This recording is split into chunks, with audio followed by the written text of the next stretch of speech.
Welcome to Pedo Teeth Talk, brought to you by the American Academy of Pediatric Dentistry, a show that delivers cutting-edge ideas for the professional specializing in pediatric dentistry and promotes the highest standards of patient care with today's top experts in the field. Now here's your host, Dr. Joel Berg.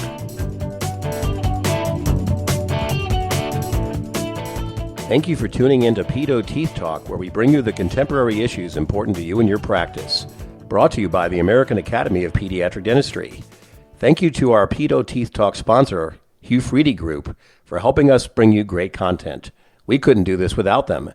Visit them at www.hughfreedy.com/APDcrowns.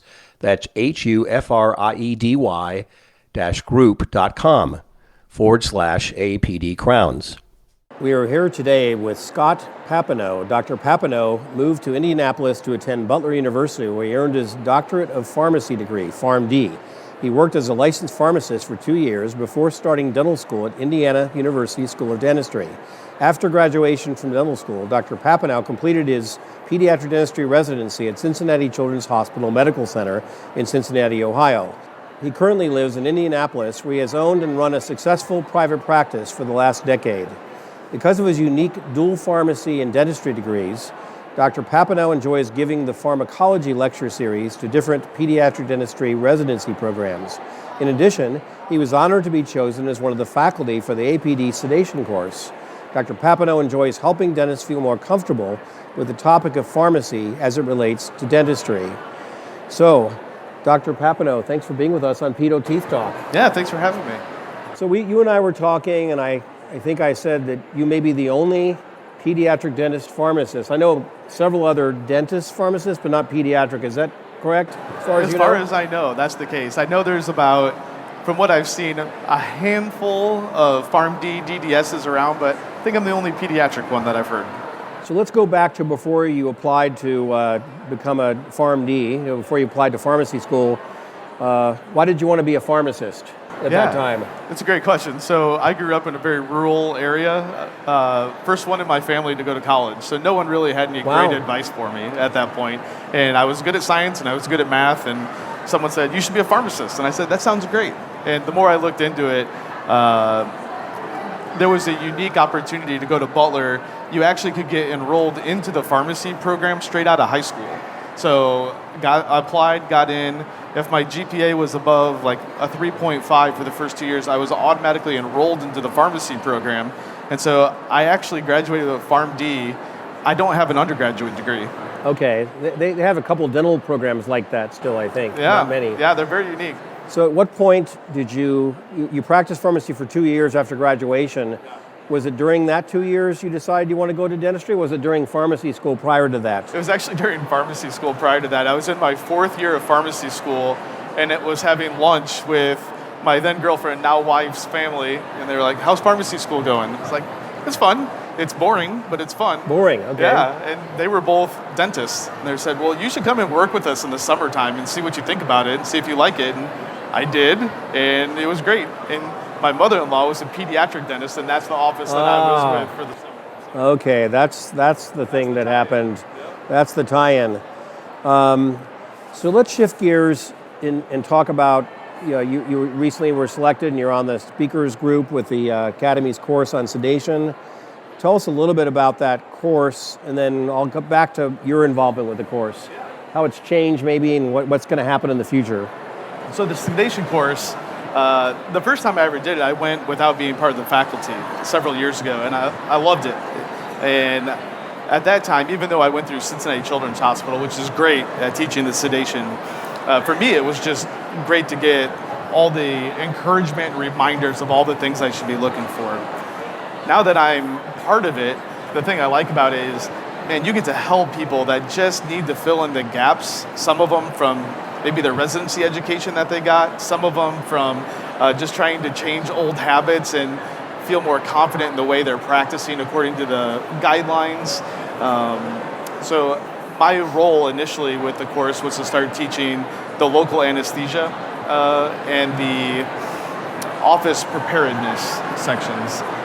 And as it's progressed, I will be adding the pharmacology lectures to my part of it. Okay, so when you were in your residency, actually when you were in dental school, were you like the go-to guy for the pharmacology course? Did you have to take pharmacology? So in dental school, I had to take pharmacology from a lady that didn't have a pharmacology degree, and she would be lecturing on stuff, and then she'd be like, "Scott, is that right?" I'd shout out, "Yeah, that's right." The funny thing is, on our test, I remember I actually got 2 questions wrong, and I knew I got them right. I just couldn't remember off the top of my head. But when she was grading the test, she just counted them right because she figured I knew what I was talking about. And so, it has its perks. Wow. So then you get into residency, and we're going to talk in a minute more about the sedation course and about sedation today. And I'm sure as you were learning the regimens at Cincinnati, which is one of the leaders, as you said, in sedation in the country, that must have been odd for the teachers in a way. You know what? How did that work? It was kind of different, actually. So Dr. Wilson was there, who obviously has a great reputation in sedation. One of the people that was on faculty there at the time, though, was a pharmacist who went to Butler, didn't get his doctorate, but was a pharmacist, then went to dental school at Indiana University, like I did, and did his residency at Cincinnati Children's, and his name was Murray Dock. And I learned a ton from him, just how I thought about the drugs, and then how I was... Pediatric dentistry residency? Yes. So there is another pediatric dentist. That's right, but he's not a PharmD. Oh, That's okay, the okay. only difference between Only us. difference, okay. But I learned a lot from him, and not just necessarily as part of the drugs, but how to be able to think about them in terms of dentistry, and then to convey and teach that to other people. Is he still in the faculty, or is he? He's, I think, just a part-time faculty there Okay. now. He's mostly in private practice. Okay, really interesting. Yeah. Well, then they attracted the only 2 then. The only 2 down. Are both right there is really unusual. Yeah. So let's shift to the course APD a little bit. And I've taken that course myself. All of us, I think, are required to get it. For all of us who do sedation, have, depending on the state, some periodicity to getting updated. One of the things that I have always wondered, and I'm no expert in sedation, I'm just sort of a novice user, everyday user, and we'll talk about that, but is the multiple choices of cocktails that were taught also in that course. And I wouldn't say I have concern about it, but I wonder, in your opinion, should we be more prescriptive? And should we say, I don't like to use the word prescriptive for pharmacist, but should we say, these are the drugs we use for this level of sedation, these are the drugs we use for this level of sedation. I know we've gone to this level thing instead of route of administration. That was the talk for a while. Right. Right? Have we shifted to this mild, moderate, deep, whatever? Yeah. Do you think we should be dictating the cocktails in each category? I don't. Okay, tell me why. So the more sedation you do, you realize everyone doesn't react the same to every medication. True, so you need to learn more than one regimen. You do, and I'll have one child that I'll give midazolam to, and they're hard to wake up. And then I'll give another child midazolam to, and it's like I gave them a drink of water. So there's no real way to determine that. That being said, the more drugs you start adding on to each other, right, there's more risks that go along with that. And if you don't have a good understanding of the pharmacology of the drugs, you don't have a good idea of the preparedness it takes to handle emergency situations, if your staff isn't well trained, all of those different things combined, if you're not comfortable with all of that, that can be a real problem. But that's what I think the sedation course does a good job of. They will teach you all the information, but then they'll also get hands-on. We'll do labs to go over, emergency airway techniques. There's a simulation course that you can do. You can bring your staff to the assistant training portions of it. So do a good job of trying to fill in those gaps at different levels. I did a podcast interview last year on this new PEARLS. Is that still a valid thing to do, or what do you think of that? The plurals? PEARLS, which... Pearls. Sorry. Not Pearls. Sorry, I made a mistake. It's... now I'm forgetting. It's the one where it's not like ACLS or PALS. Pairs. Pairs, sorry. Pairs. Thank you. Yeah. Pairs is a great thing, I think. It's more for the dental team. Yeah, I was going to say, it's more for the dental staff. It's more realistic for the staff than taking PALS. That's what I meant to PALS, say. Yeah. For anyone that's taken PALS, that is definitely a provider-based type of education. It's like running a code, It really is. right? And, It's like a paramedic training. It's running a code with nurses and doctors Right. who have a different understanding of handling codes Exactly. than what we're taught. Pairs does a good job, though, I think, of helping the dental staff get in the mindset of their. Do you have to be able to read realistic- EKGs with pairs? Oh, with pairs, I don't think you do. No. Yeah, No. so maybe that's not necessary. It might not be necessary. Yeah, I mean, I always If you wondered can, that's that. always helpful, but not many of us have an EKG hooked up in our sedation. They say don't have things in your toolkit that you don't know how to use, That's exactly right. especially with emergencies. Yeah, so if you don't know how to use it, it's better not to have it there. That's right. Yeah, That's I think- exactly right. So back to the different combinations of drugs. Yeah. I live in the Phoenix area and I work in a bunch of different offices, and there are different regimens that are used in different offices. The most common seems to be midazolam. Some add narcotics, morphine, or whatever it may be, or Demerol, let's say. I hear a lot of talk lately that there's a lot of people emerging that say no narcotics. It's sort of binary. I don't want any narcotics. I know anesthesiologists, for GA cases that no narcotics. Yeah. They want their patients to, and it's usually because they want them to wake up right away. Yeah. So what do you think about narcotics, let's say, to start?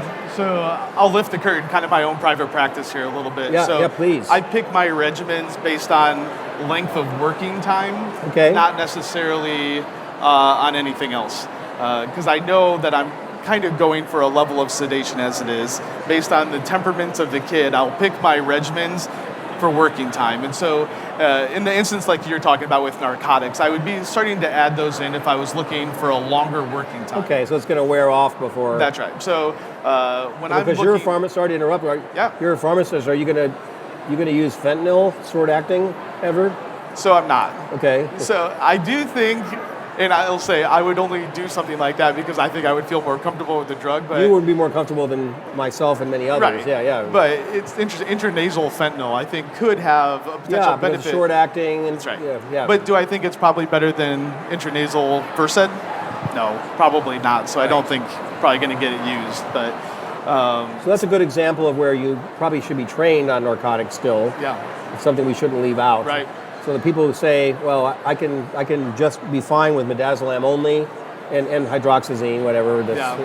Well, you never know who's going to come into your office and collapse of a narcotic overdose anymore anyway. So you kind of Right. have to be trained in that Yeah. at this point. Right. But for me, when I'm doing my long sedations, I do a combination of diazepam, apiridine, hydroxyzine still.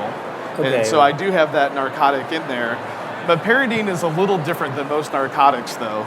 A little pharmacology, which is probably unnecessary for most people, but mu receptor was the kind of receptor for narcotics that most people learn.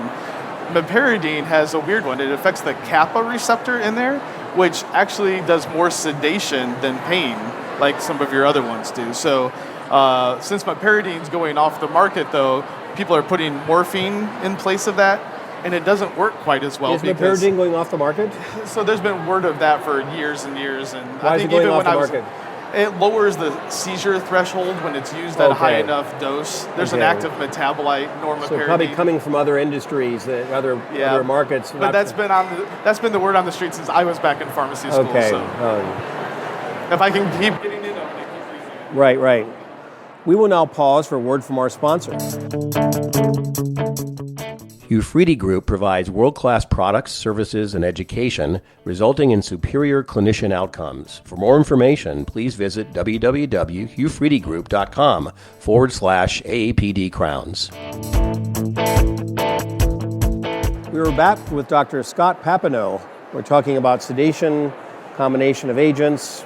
He's a pharmacist, so great to just chat with you. We could just sit here and talk all day, but we'll continue down the path we are. You mentioned apiridine going away for certain reasons.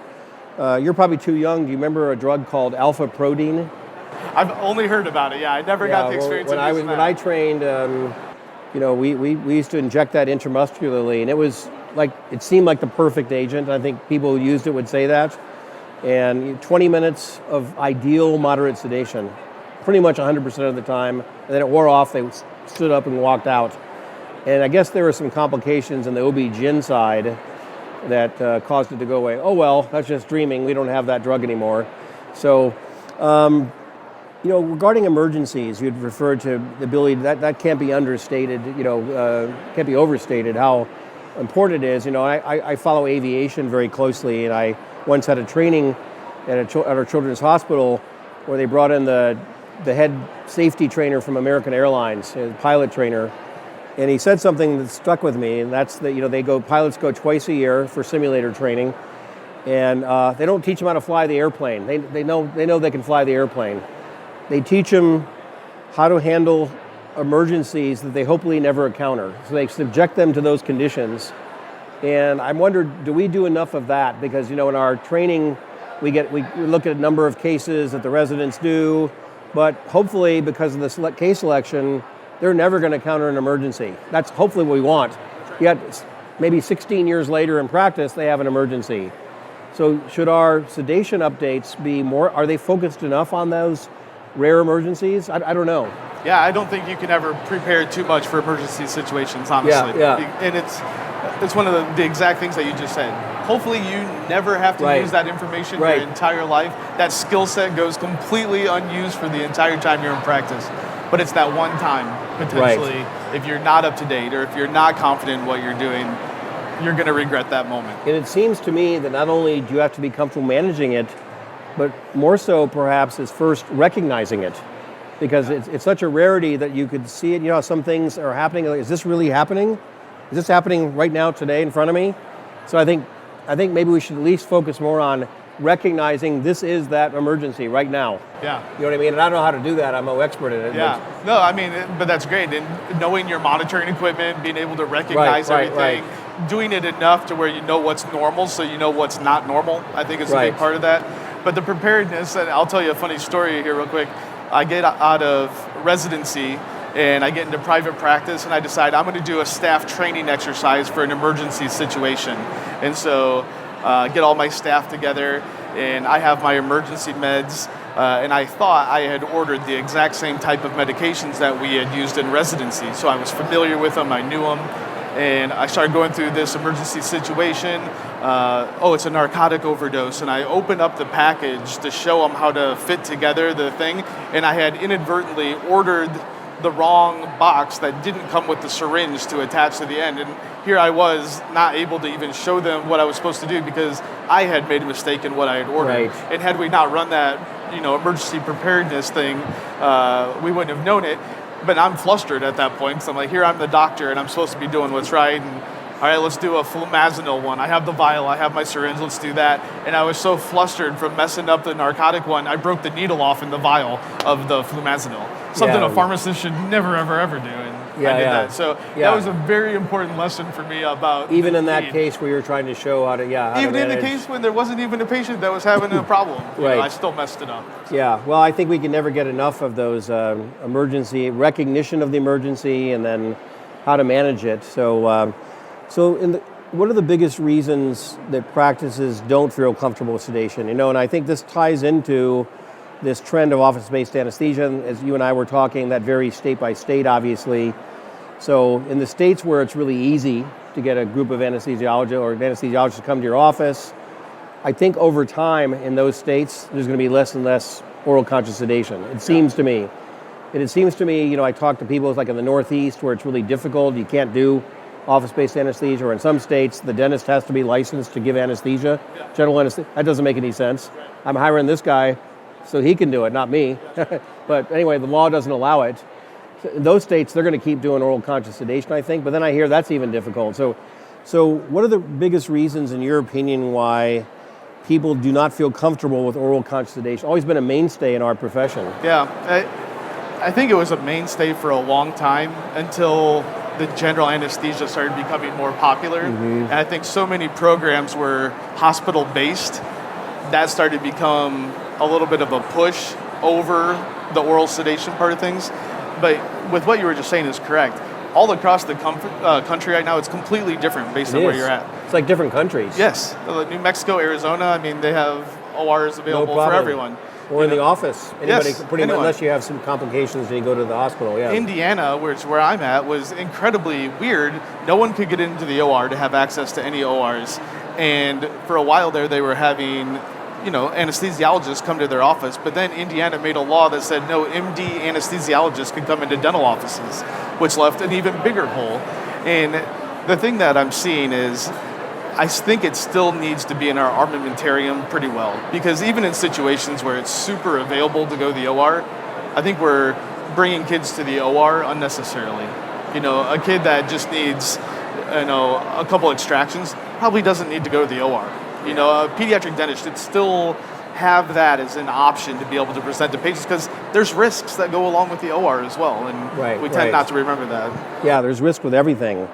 So back to the sedation course of APD, how long have you been doing that? So I've been a part of it, this will be my second year. Okay. Are you involved besides delivering? You're delivering part of the course, I'm assuming. And are you also involved in changes in the course or construction of the content? So it's been good. Dr. Wilson and Dr. Thickersey, along with the members of the sedation committee, they tend to get together and everyone's able to input any information or suggest changes that they feel like would be a good way to incorporate something new or a hole that maybe we're not addressing.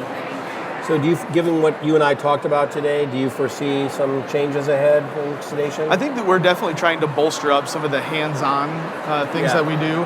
The simulator course that we run every once in a while, we've seen a lot of benefit from that.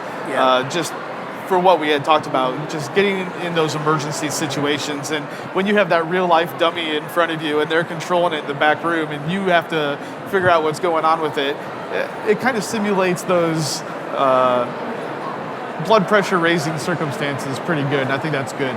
They call those high fidelity, is that the term? Yeah. Or the ones that are super human? Yeah, I got my picture taken the first time I was there with it because I thought it was so weird. Funny. Yeah.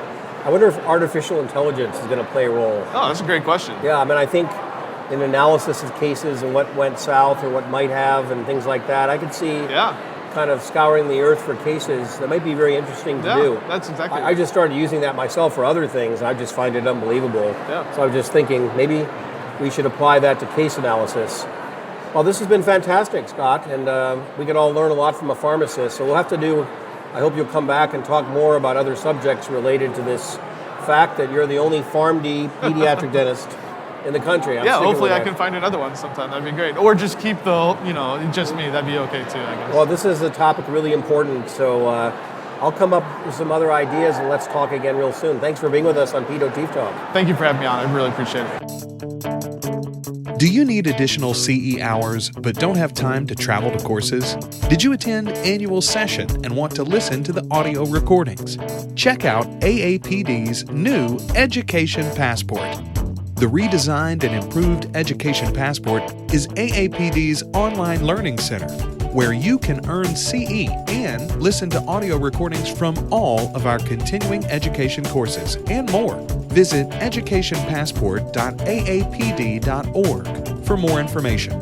For 10% off any product, use discount code TEETHTALK in the Education Passport store. Pedo Teeth Talk is the show that delivers cutting-edge ideas for the professionals specializing in pediatric dentistry. Be sure to check out previous episodes of Pedo Teeth Talk, as well as our other podcast platform, newly erupted. All previous episodes are available on our website. We welcome your ideas for future shows and guests. For more information on the American Academy of Pediatric Dentistry, visit aapd.org.